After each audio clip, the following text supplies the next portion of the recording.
Geeta,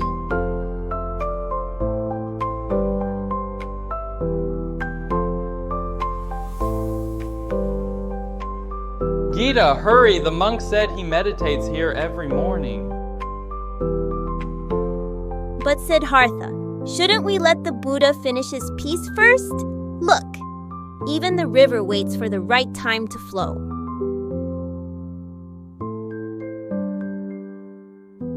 You're always so patient, White, but I've got to ask him. Venerable One, how did the universe begin? Was it God's fire or nothing? And why does it matter? Imagine a river, Siddhartha. Does it begin at the raindrop, the mountain's spring, or the ocean's tide? The universe is like this river, flowing not from a single beginning, but from causes and conditions endlessly intertwined.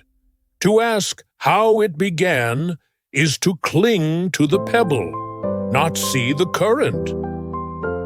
But tell me, Siddhartha, why does this question burn in you?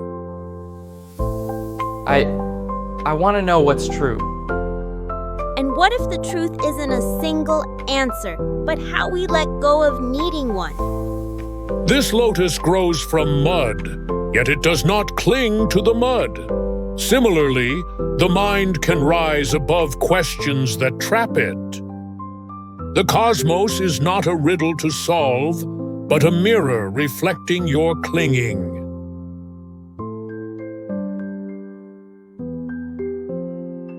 And so begins a journey, not into the cosmos, but into the mind.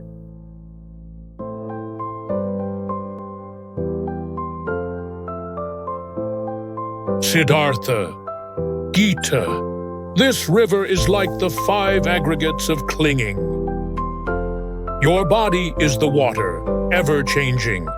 Your feelings are the ripples, pleasant, painful, or neutral. Your perceptions label the river calm or rough. Your fabrications build stories. This river leads to the ocean, and your consciousness is the awareness of it all. Yet none of these are you. But if I'm not my body or thoughts, who am I?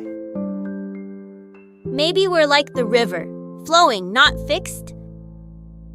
Exactly, Geeta. Clinging to these aggregates as self is like the river clinging to a single wave.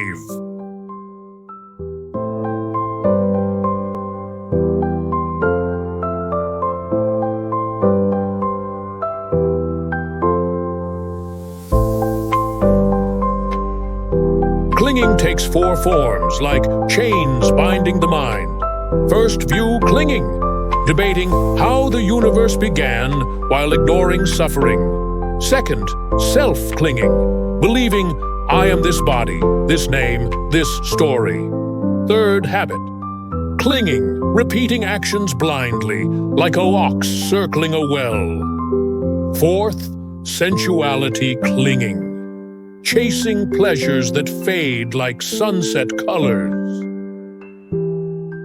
I admit I have a tendency to cling to my views. I yearn to understand the universe's secrets.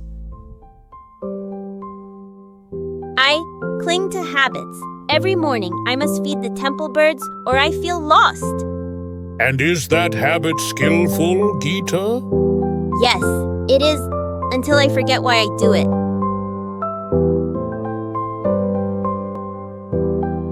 Life's pains are like this first arrow, unavoidable. A scraped knee, a fading sunset, a goodbye. These are natural. But the second arrow, this we fire ourselves. When Sid clings to questions like, why must I suffer?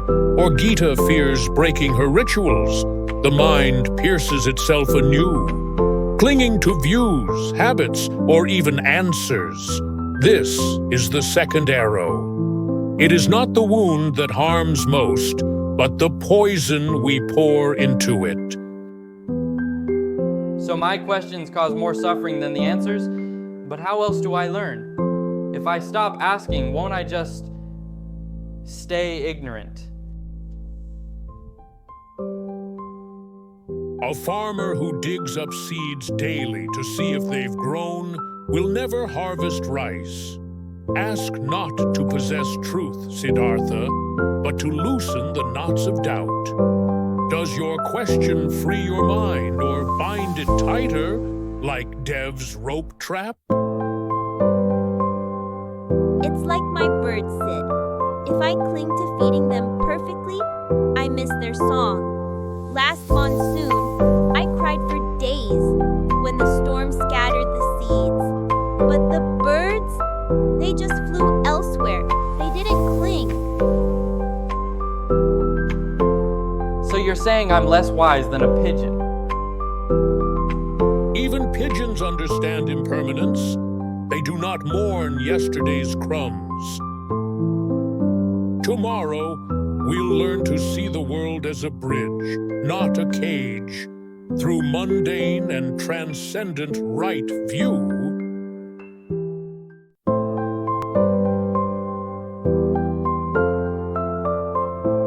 you spend hours with the enlightened one, yet you still can't explain how the universe really began. Maybe it's all just dust.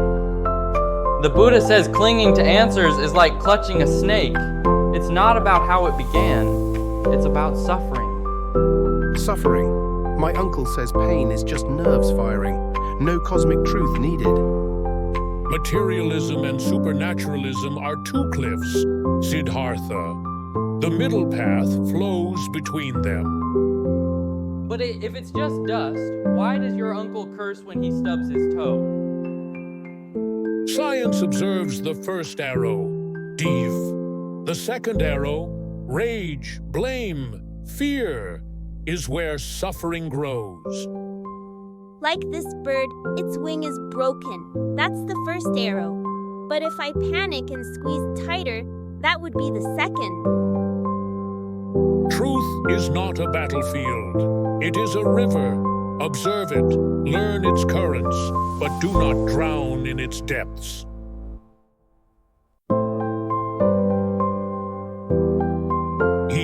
Mundane right view is a raft. Use it to cross the river, but do not carry it uphill. It asks, does this action ease suffering? Does it harm none?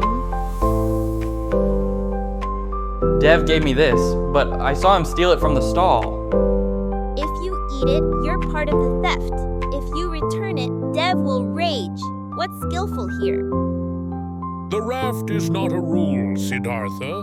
It is a question. Does clinging to righteousness cause more harm than the theft? The Four Noble Truths are not philosophy. They are a map.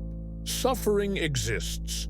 It arises from craving. It can cease. The Eightfold Path is the way.